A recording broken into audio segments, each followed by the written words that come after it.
After Windows update, there's usually this Windows.old folder, which for some reason usually carry a huge chunk of space.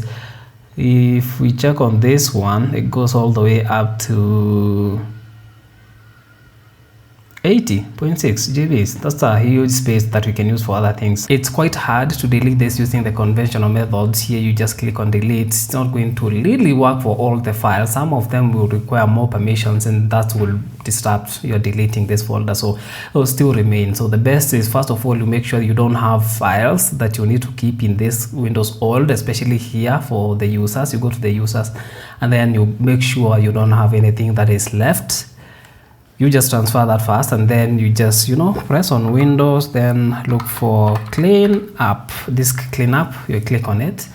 I'll just give you this. Just click on OK, because we are looking at C. Whatever you have here is in local disk C. If you have your Windows installed elsewhere, make sure you specify that mine is in C. So yeah, you just go to clean up system files. After clicking on OK, I'll just give you this.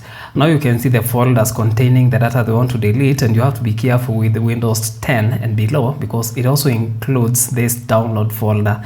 That one you might have things that you have downloaded, or you might lose them in the process. So what you need to do here is just click on the files or the folders that contain the data you want to delete, and this is where we are going to also, get rid of the windows.old.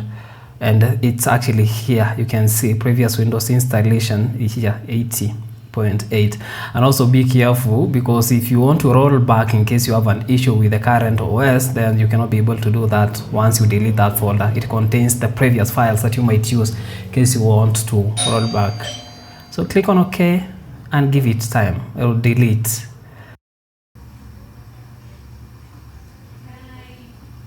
And now you can see the folder has disappeared because it's deleted. And now you can see the amount of space we have been able to recover.